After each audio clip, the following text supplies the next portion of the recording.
y hermanos, buenas tardes. Hace unos meses nos reunimos en Roma y tengo presente ese primer encuentro nuestro. Durante este tiempo los he llevado en mi corazón y en mis oraciones. Y me alegra verlos de nuevo aquí, debatiendo los mejores caminos para superar las graves situaciones de injusticia que sufren los excluidos en todo el mundo. Gracias, señor presidente Evo Morales, por acompañar tan decididamente este encuentro.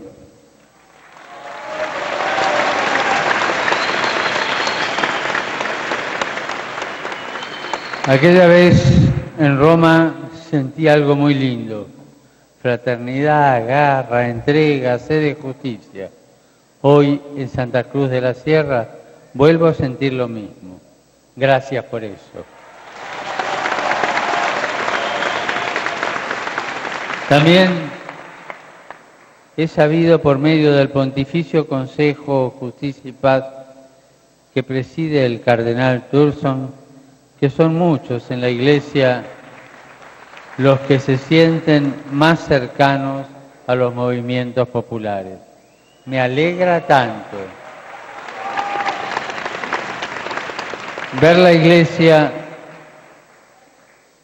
con las puertas abiertas a todos ustedes, que se involucre, acompañe y logre sistematizar en cada diócesis, en cada comisión de justicia y paz, una colaboración real, permanente y comprometida con los movimientos populares.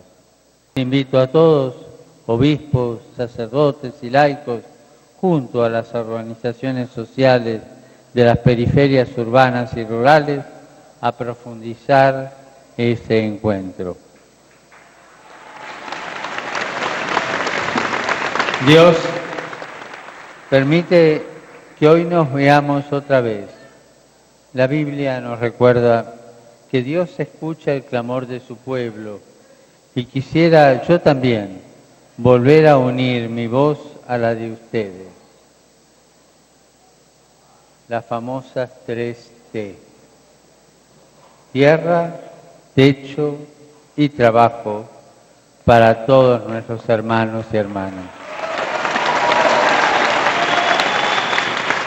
Lo dije y lo repito, son derechos sagrados. Vale la pena luchar por ellos. Que el clamor de los excluidos se escuche en América Latina y en toda la tierra.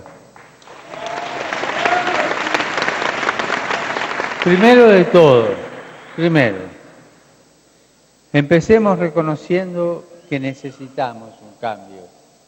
Quiero aclarar, para que no haya malos entendidos, que hablo de los problemas comunes de todos los latinoamericanos y en general también de toda la humanidad. Problemas que tienen una matriz global y que hoy ningún Estado puede resolver por sí mismo. Hecha esta aclaración, propongo que nos hagamos estas preguntas. ¿Reconocemos en serio que las cosas no andan bien en un mundo donde hay tantos campesinos sin tierra, tantas familias sin techo, tantos trabajadores sin derechos, tantas personas heridas en su dignidad? ¿Reconocemos que las cosas no andan bien cuando estallan tantas guerras sin sentido y la violencia fratricida se adueña hasta de nuestros barrios? Reconocemos que las cosas no andan bien cuando el suelo, el agua, el aire y todos los seres de la creación están bajo permanente amenaza. Entonces, si reconocemos esto, digámoslo sin miedo: necesitamos y queremos un cambio.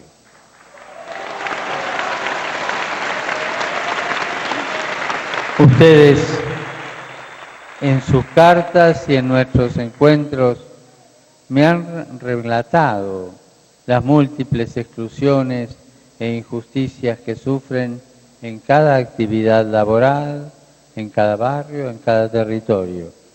Son tantas y tan diversas como tantas y diversas sus formas de enfrentarlas. Hay, sin embargo, un hilo invisible que une cada una de las exclusiones. No están aisladas, están unidas por un hilo invisible. ¿Podemos reconocerlo? Porque no se trata de esas cuestiones aisladas. Me pregunto si somos capaces de reconocer que esas realidades destructoras responden a un sistema que se ha hecho global. Reconocemos que ese sistema ha impuesto la lógica de las ganancias a cualquier costo, sin pensar en la exclusión social o la destrucción de la naturaleza. Si esto es así, insisto, digámoslo sin miedo, queremos un cambio real, un cambio de estructuras. Este sistema ya no se aguanta, no lo aguantan los campesinos, no lo aguantan los trabajadores, no lo aguantan las comunidades, no lo aguantan los pueblos y tampoco lo aguanta la tierra, la hermana madre tierra, como decía San Francisco. Queremos un cambio en nuestras vidas, en nuestros barrios, en el Pago Chico, en nuestra realidad más cercana. También un cambio que toque al mundo entero, porque hoy la interdependencia planetaria requiere respuestas globales a los problemas locales. La globalización de la esperanza, que nace de los pueblos y crece entre los pobres, debe sustituir esta globalización de la exclusión y de la indiferencia.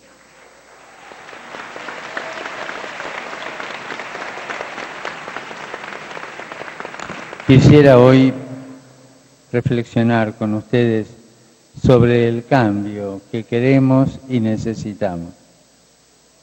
Ustedes saben que escribí recientemente sobre los problemas del cambio climático, pero esta vez quiero hablar de un cambio en otro sentido, un cambio positivo, un cambio que nos haga bien, un cambio, podríamos decir, redentor, porque lo necesitamos.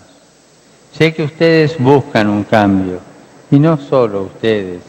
En los distintos encuentros, en los distintos viajes, he comprobado que existe una espera, una fuerte búsqueda, un anhelo de cambio en todos los pueblos del mundo.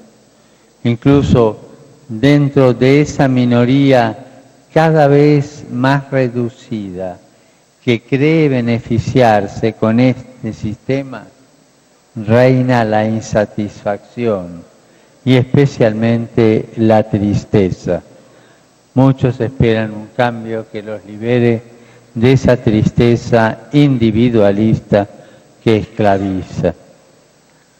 El tiempo, hermanos y hermanas, el tiempo parece que se estuviera agotando. No alcanzó el pelearnos entre nosotros, sino que hasta nos ensañamos con nuestra casa. Hoy la comunidad científica acepta lo que hace ya desde mucho tiempo denuncian los humildes. Se están produciendo daños tal vez irreversibles en el ecosistema. Se está castigando a la tierra, a los pueblos y a las personas de un modo casi salvaje. Y detrás de tanto dolor, tanta muerte y destrucción, se huele el tufo de eso. Uno de los primeros teólogos de la Iglesia, Basilio de Cesarea, llamaba el estiércol del diablo.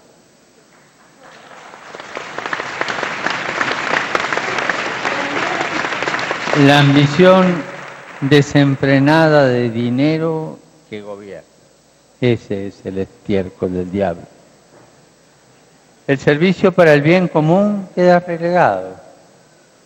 Cuando el capital se convierte en ídolo y dirige las opciones de los seres humanos, cuando la avidez por el dinero tutela todo el sistema socioeconómico, arruina la sociedad, condena al hombre, lo convierte en esclavo, destruye la fraternidad interhumana, enfrenta pueblo contra pueblo y, como vimos, incluso pone en riesgo esta nuestra casa común, la hermana y madre tierra. No quiero extenderme describiendo los efectos malignos de esta sutil dictadura. Ustedes los conocen. Tampoco basta con señalar las causas estructurales del drama social y ambiental contemporáneo. Sufrimos cierto exceso de diagnóstico que a veces nos lleva a un pesimismo charlatán o a regodearnos en lo negativo. Al ver la crónica negra de cada día, creemos que no hay nada que se puede hacer salvo cuidarse a uno mismo y al pequeño círculo de la familia y los afectos. ¿Qué puedo hacer yo, cartonero, catadora, pepenador, recicladora, frente a tantos problemas si apenas gano para comer? ¿Qué puedo hacer yo, artesano, vendedor ambulante, transportista, trabajador excluido, si ni siquiera tengo derechos laborales? ¿Qué puedo hacer yo, campesina, indígena, pescador, que apenas puedo resistir el avasallamiento de las grandes corporaciones? ¿Qué puedo hacer yo?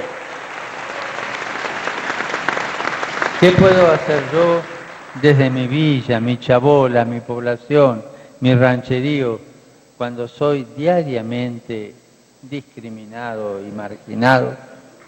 ¿Qué puede hacer ese estudiante, ese joven, ese militante, ese misionero que patea las barriadas y los parajes con el corazón lleno de sueños, pero casi sin ninguna solución para sus problemas? Pueden hacer mucho, pueden hacer mucho. Ustedes, los más humildes, los explotados, los pobres y excluidos, pueden y hacen mucho. Me atrevo a decirles que el futuro de la humanidad está en gran medida en sus manos, en su capacidad de organizarse y promover alternativas creativas en la búsqueda cotidiana de las 3 T. ¿De acuerdo? Trabajo, techo y tierra. Y también en su participación protagónica en los grandes procesos de cambio, cambios nacionales, cambios regionales y cambios mundiales. No se achiquen.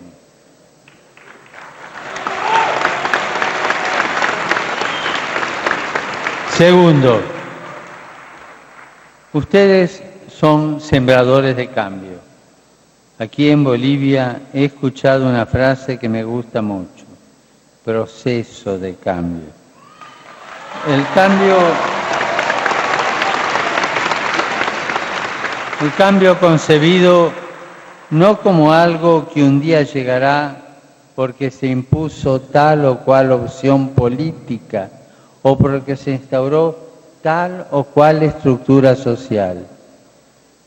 Dolorosamente sabemos que un cambio de estructuras que no viene acompañado de una sincera conversión de las actitudes y del corazón, termina a la larga o a la corta por burocratizarse, corromperse y sucumbir.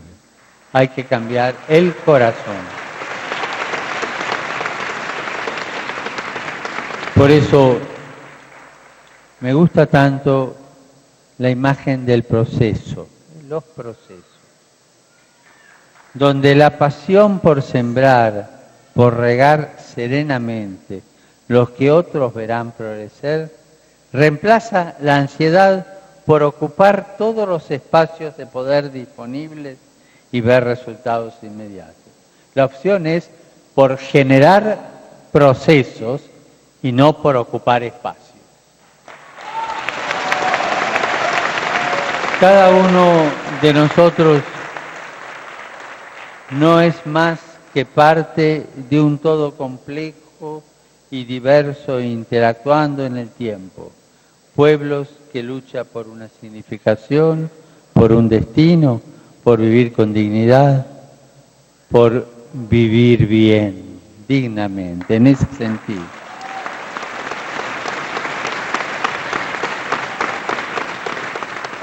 Ustedes, desde los movimientos populares, asumen las labores de siempre motivados por el amor fraterno que se revela contra la injusticia social. Cuando miramos el rostro de los que sufren, el rostro del campesino amenazado, del trabajador excluido, del indígena oprimido, de la familia sin techo, del migrante perseguido, del joven desocupado, del niño explotado, de la madre que perdió a su hijo en un tiroteo porque el barrio fue copado por el narcotráfico, del padre que perdió a su hija porque fue sometida a la esclavitud. Cuando recordamos esos rostros y esos nombres, se nos estremecen las entrañas frente a tanto dolor y nos conmovemos, todos nos conmovemos, porque hemos visto y oído.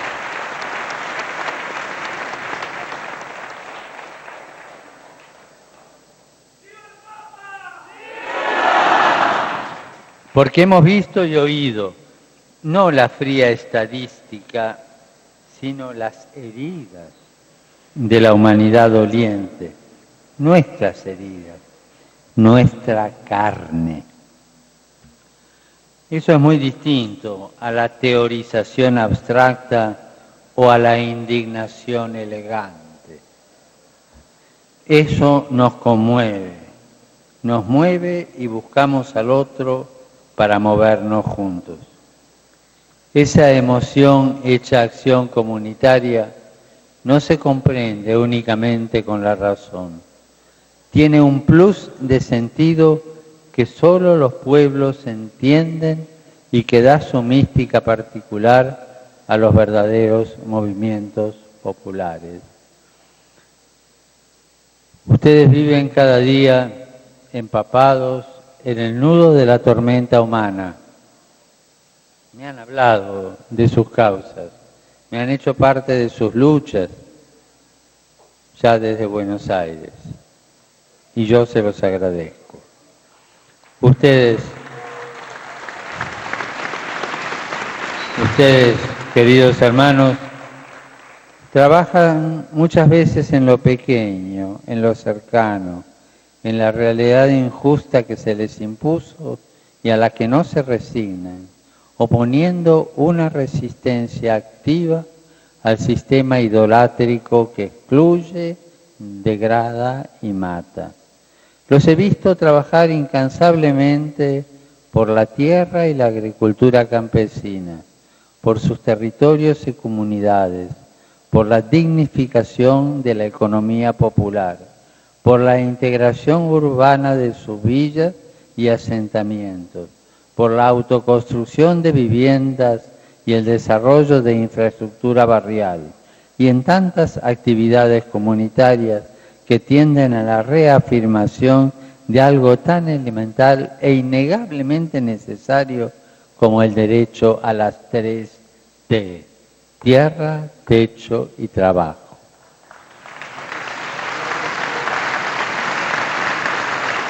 Ese arraigo al barrio, a la tierra, al oficio, al gremio, ese reconocerse en el rostro del otro, esa proximidad del día a día, con sus miserias, porque las hay, las tenemos, y sus heroísmos cotidianos, es lo que permite ejercer el mandato del amor no a partir de ideas o conceptos, sino a partir del encuentro genuino entre personas. Necesitamos instaurar esta cultura del encuentro, porque ni los conceptos ni las ideas se aman. Nadie ama un concepto, nadie ama una idea. Se aman las personas. La entrega, la verdadera entrega, surge del amor a hombres y mujeres, niños y ancianos, pueblos y comunidades.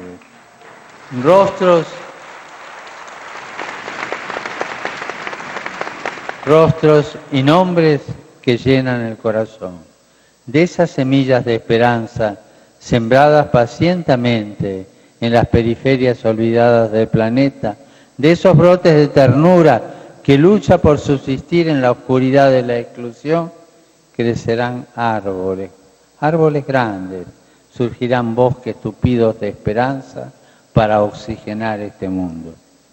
Veo con alegría que ustedes trabajan en lo cercano, cuidando los brotes, pero a la vez con una perspectiva más amplia, protegiendo la arboleda. Trabajan en una perspectiva que no solo aborda la realidad sectorial que cada uno de ustedes representa y a la que felizmente está arraigado, sino que también buscan resolver de raíz los problemas generales de pobreza, desigualdad y exclusión. Los felicito por eso. Es imprescindible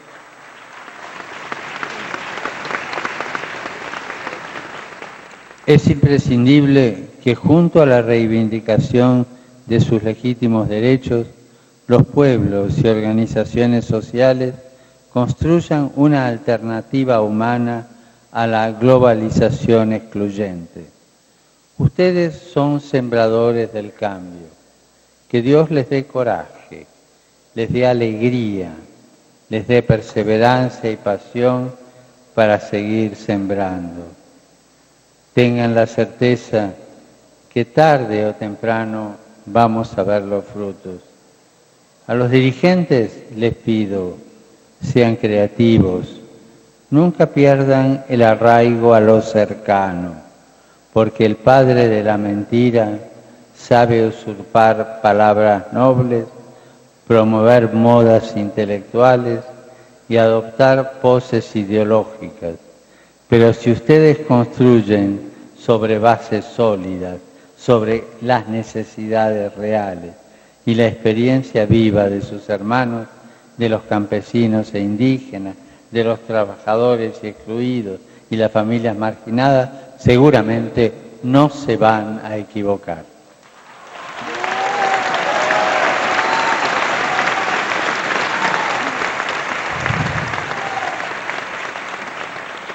La Iglesia no puede ni debe estar ajena a este proceso en el anuncio del Evangelio.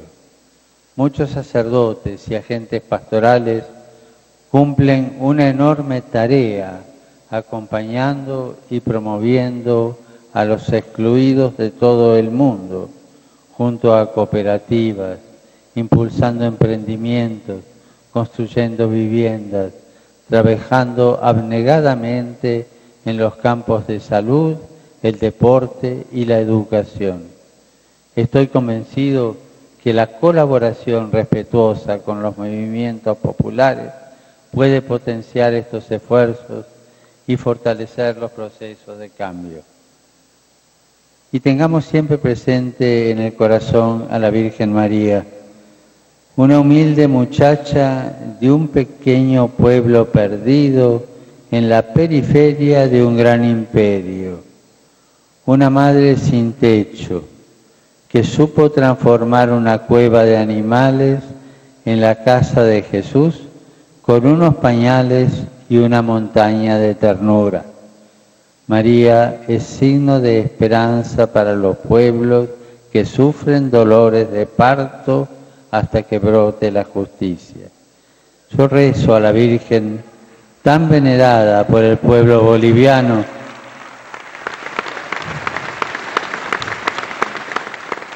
Rezo a la Virgen María, tan venerada por el pueblo boliviano, para que permita que este encuentro nuestro sea fermento de cambio. Tercero, el cura habla largo, parece, ¿no?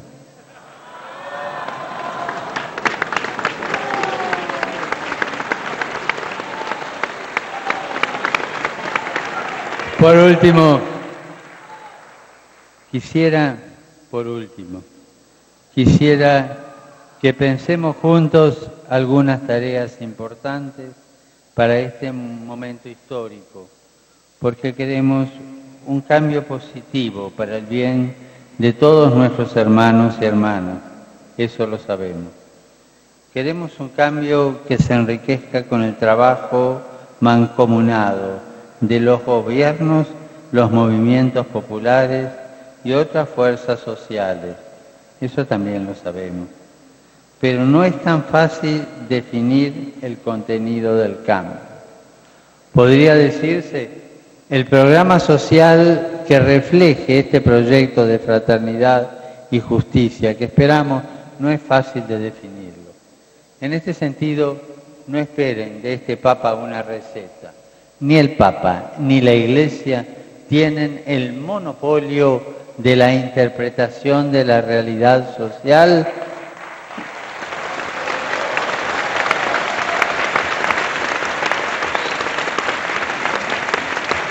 ni la propuesta de soluciones a problemas contemporáneos. Me atrevería a decir que no existe una receta. La historia la construyen las generaciones que se suceden en el marco de pueblos que marchan buscando su propio camino y respetando los valores que Dios puso en el corazón. Quisiera, sin embargo, proponer 3 grandes tareas que requieren el decisivo aporte del conjunto de los movimientos populares. La primera tarea es poner la economía al servicio de los pueblos.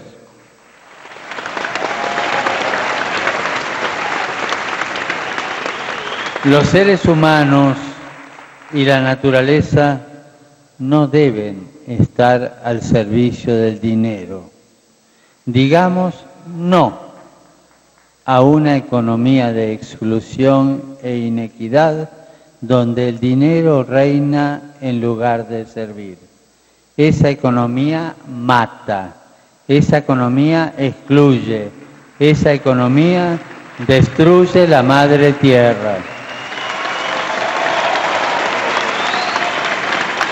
La economía no debería ser un mecanismo de acumulación, sino la adecuada administración de la casa común. Eso implica cuidar celosamente la casa y distribuir adecuadamente los bienes entre todos. Su objeto no es únicamente asegurar la comida o un decoroso sustento, ni siquiera, aunque ya sería un gran paso, garantizar el acceso a las 3T por las que ustedes luchan. Una economía verdaderamente comunitaria, podría decir una economía de inspiración cristiana, debe garantizar a los pueblos dignidad, prosperidad sin exceptuar bien alguno.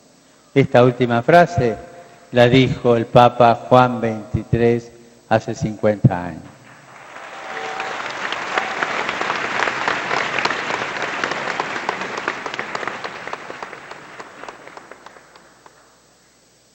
Jesús dice en el Evangelio que aquel que le dé espontáneamente un vaso de agua al que tiene sed, le será tenido en cuenta en el reino de los cielos. Así que, hallándolo.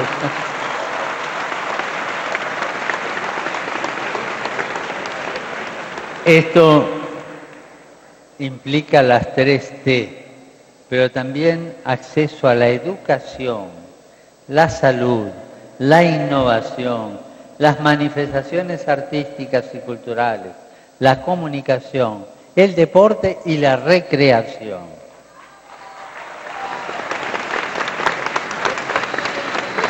Una economía justa debe crear las condiciones para que cada persona pueda gozar de una infancia sin carencias, desarrollar sus talentos durante la juventud, trabajar con plenos derechos durante los años de actividad y acceder a una digna jubilación en la ancianidad.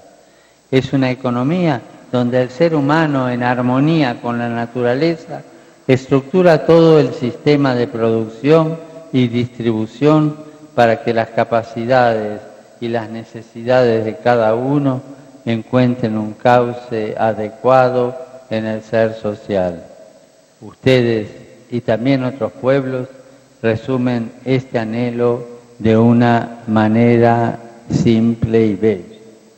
Vivir bien, que no es lo mismo de pasarla bien.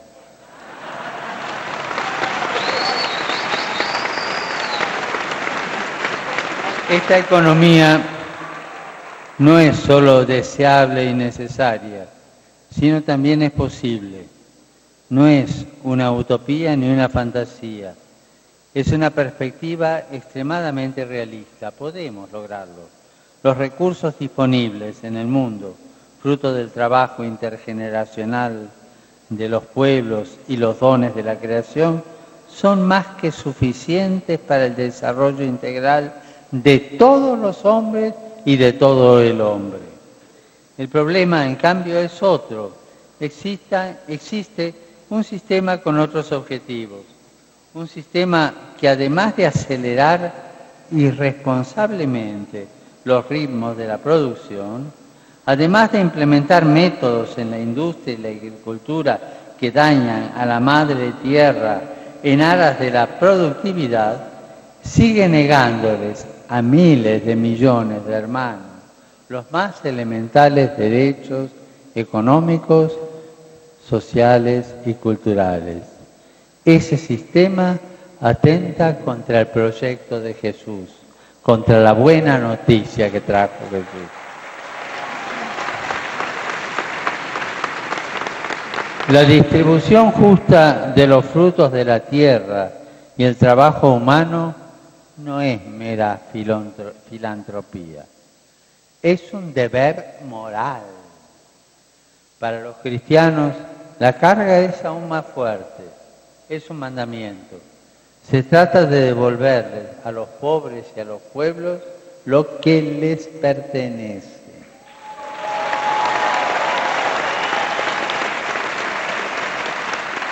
El destino universal de los bienes no es un adorno discursivo de la doctrina social de la Iglesia, es una realidad anterior a la propiedad privada. La propiedad, muy en especial cuando afecta a los recursos naturales, debe estar siempre en función de las necesidades de los pueblos. Y estas necesidades no se limitan al consumo. No basta con dejar caer algunas gotas cuando los pobres agitan esa copa que nunca derrama por sí sola. Los planes asistenciales que atienden ciertas urgencias,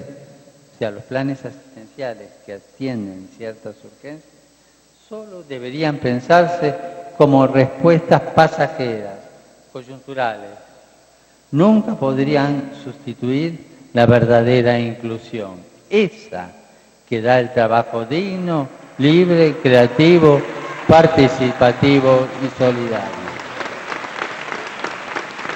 Y en este camino, los movimientos populares tienen un rol esencial, no solo exigiendo y reclamando, sino fundamentalmente creando. Ustedes son poetas sociales, creadores de trabajo, constructores de viviendas, productores de alimentos, sobre todo para los descartados por el mercado mundial. He conocido de cerca distintas experiencias donde los trabajadores unidos en cooperativas y otras formas de organización comunitaria lograron crear trabajo donde solo había sobras de la economía idolátrica. Y vi que algunos están aquí.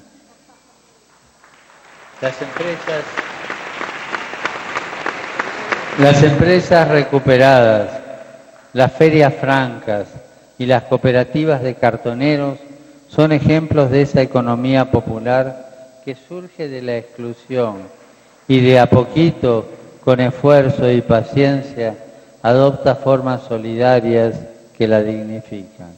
Y qué distinto es eso a que los descartados por el mercado formal sean explotados como esclavos. Los gobiernos que asumen como propia la tarea de poner la economía al servicio de los pueblos deben promover el fortalecimiento, mejoramiento, coordinación y expansión de estas formas de economía popular y producción comunitaria. Esto implica mejorar los procesos de trabajo, proveer infraestructura adecuada y garantizar plenos derechos a los trabajadores de este sector alternativo. Cuando el Estado y organizaciones sociales asumen juntos la misión de las 3T, se activan los principios de solidaridad y subsidiariedad que permiten edificar el bien común en una democracia plena y participativa. La segunda tarea, eran 3, la segunda tarea es unir nuestros pueblos en el camino de la paz y la justicia. Los pueblos del mundo quieren ser artífices de su propio destino, quieren transitar en paz su marcha hacia la justicia.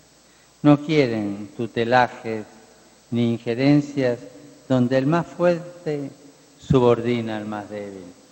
Quieren que su cultura, su idioma, sus procesos sociales y tradiciones religiosas sean respetados. Ningún poder fáctico o constituido tiene derecho a privar a los países pobres del pleno ejercicio de su soberanía. Y cuando lo hacen, vemos nuevas formas de colonialismo que afectan seriamente las posibilidades de paz y de justicia, porque la paz se funda no solo en el respeto de los derechos del hombre, sino también en los derechos de los pueblos, particularmente el derecho a la independencia. Los pueblos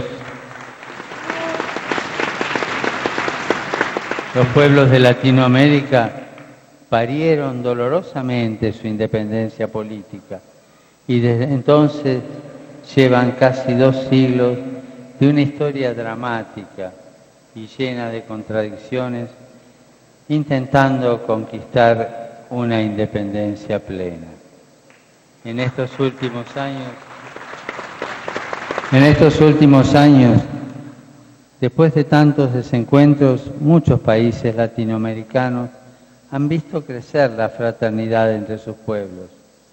Los gobiernos de la región aunaron esfuerzos para hacer respetar su soberanía, la de cada país, la del conjunto regional, que tan bellamente, como nuestros padres de antaño llaman, la patria grande.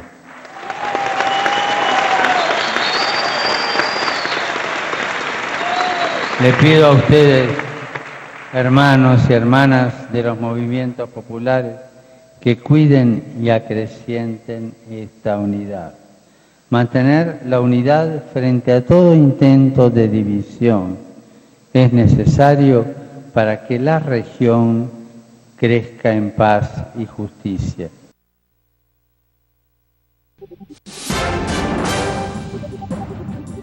Cuidar la casa común. La presentación de la primera encíclica del Papa Francisco, Laudato Si, sobre el cuidado de países.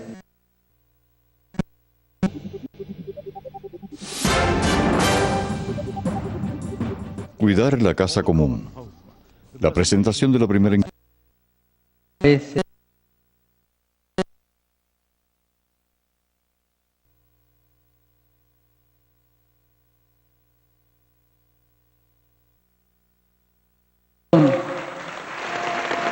y la imposición de medidas de austeridad que siempre ajustan el cinturón de los trabajadores y los pobres.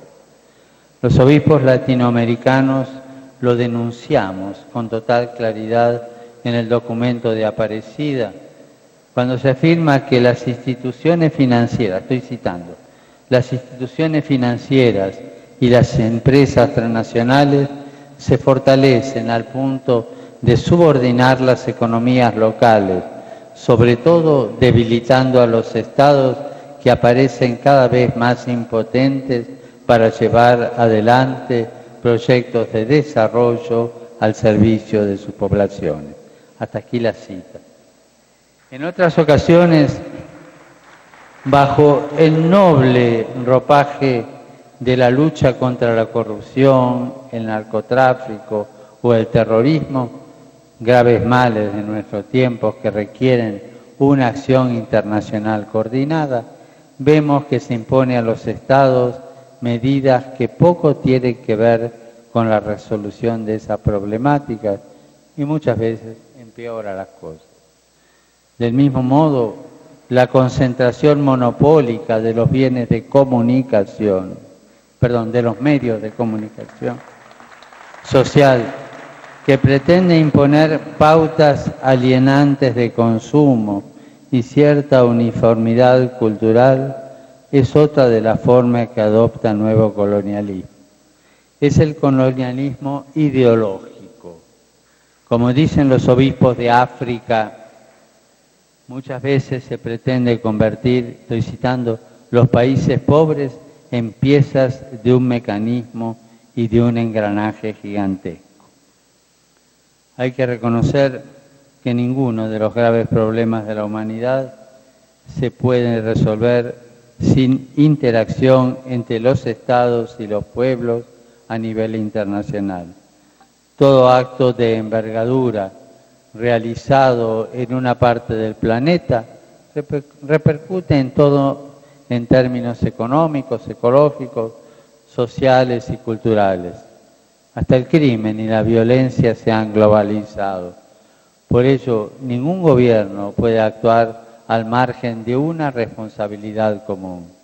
Si realmente queremos un cambio positivo, tenemos que asumir humildemente nuestra interdependencia, es decir, nuestra sana interdependencia. Pero interacción no es sinónimo de imposición. No es subordinación de unos en función de los intereses de otros. El colonialismo nuevo y viejo que reduce a los países pobres a meros proveedores de materia prima y trabajo barato engendra violencia, miseria, migraciones forzadas y todos los males que vienen de la mano, precisamente porque al poner la periferia en función del centro, les niega el derecho a un desarrollo integral. Y eso, hermanos, es inequidad. Y la inequidad genera violencia, que no habrá recursos policiales, militares o de inteligencia capaces de detener.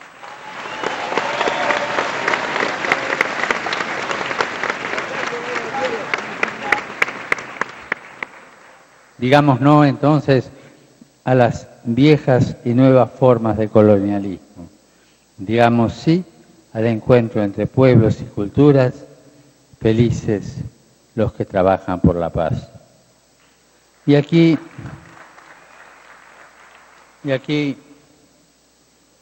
quiero detenerme en un tema importante, porque alguno podrá decir con derecho que cuando el Papa hable de colonialismo se olvida de ciertas acciones de la Iglesia.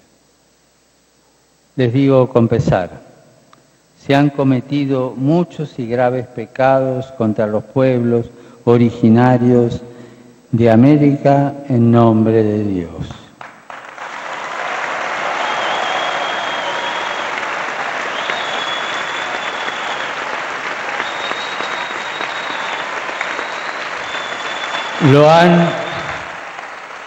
Lo han reconocido mis antecesores, lo han reconocido mis antecesores.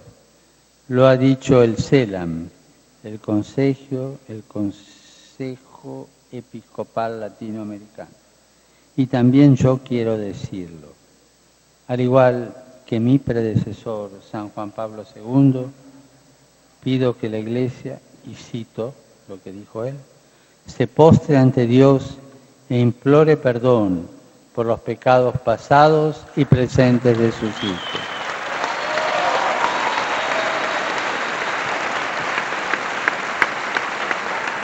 Y quiero decirles, quiero ser muy claro, como lo fue San Juan Pablo II, pido humildemente perdón, no solo por las ofensas de la propia Iglesia, sino por los crímenes contra los pueblos originarios durante la llamada conquista de América.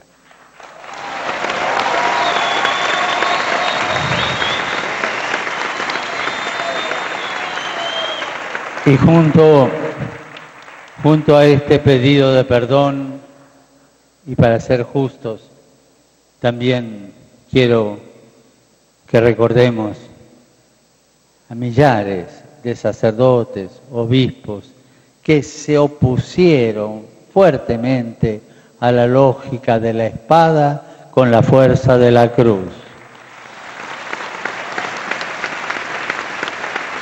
Hubo pecado y abundante,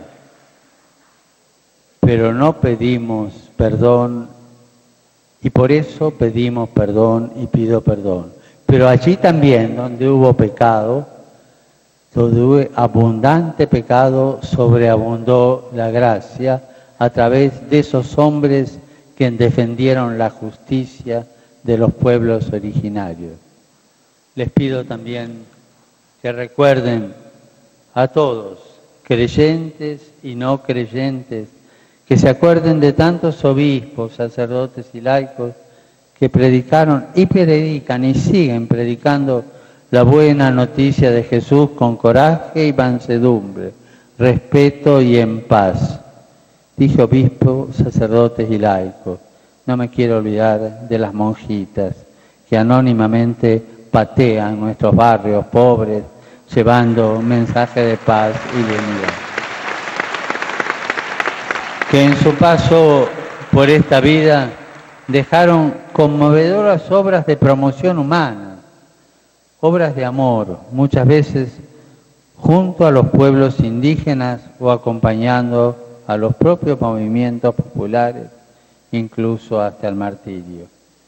La Iglesia, sus hijos e hijas, son una parte de la identidad de los pueblos en Latinoamérica, identidad que tanto aquí como en otros países algunos poderes se empeñan en borrar, tal vez porque nuestra fe es revolucionaria, porque nuestra fe desafía la tiranía del ídolo dinero.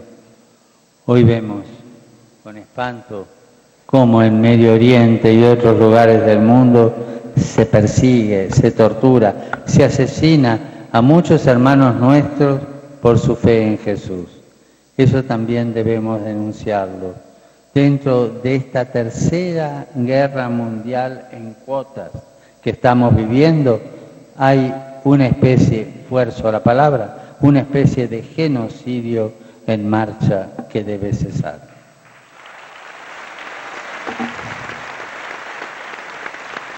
A los hermanos y hermanas del movimiento indígena latinoamericano, déjenme transmitirle mi más hondo cariño y felicitarlos por buscar la conjunción de sus pueblos y culturas.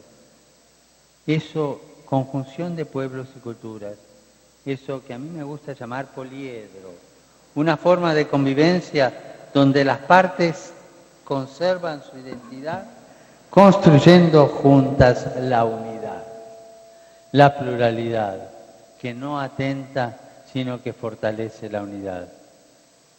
Su búsqueda de esa interculturalidad que combina la reafirmación de los derechos de los pueblos originarios con el respeto a la integridad territorial de los estados, nos enriquece y nos fortalece a todos. Y la tercera tarea, tal vez la más importante que debemos asumir hoy, es defender la Madre Tierra.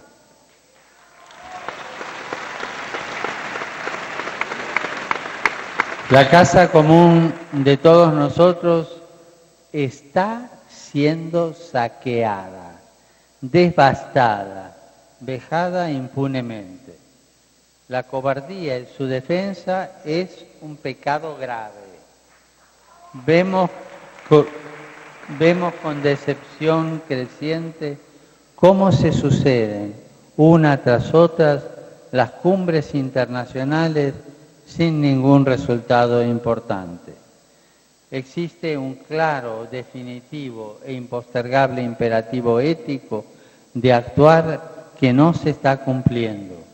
No se puede permitir que ciertos intereses, que son globales pero no universales, se impongan, sometan a los estados y organismos internacionales y continúen destruyendo la creación.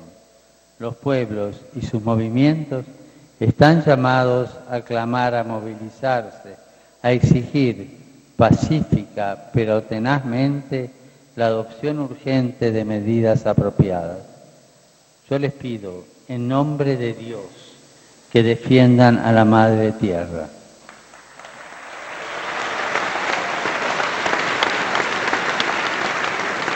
Sobre este tema me he expresado debidamente en la carta encíclica Laudato Si, que creo que les será dada al finalizar. Tengo escrito 2 páginas y media en letra chica, pero leyendo la encíclica basta. Lo que digo ahí era un pequeño resumen. Así que ahora puedo decir una palabra importante.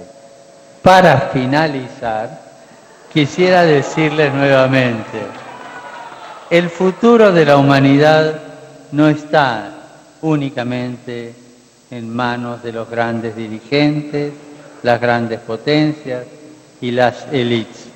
Está fundamentalmente en manos de los pueblos, en su capacidad de organizarse y también en sus manos que riegan con humildad y convicción este proceso de cambio. Los acompaño. Y cada uno, repitámonos desde el corazón, ninguna familia sin vivienda, ningún campesino sin tierra, ningún trabajador sin derecho, ningún pueblo sin soberanía, ninguna persona sin dignidad, ningún niño sin infancia.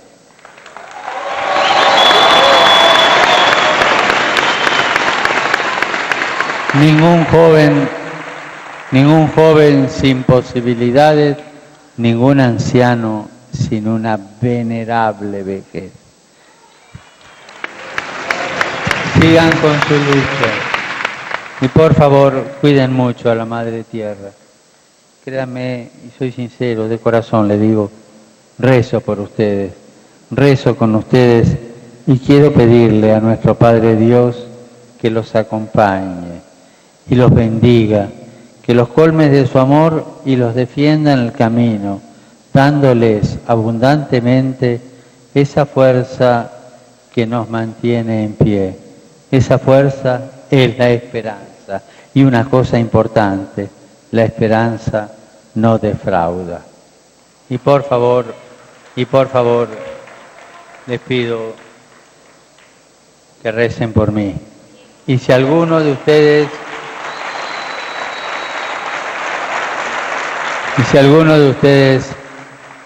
no puede rezar, con todo respeto, le pido que me piense bien y me mande buena onda. Gracias.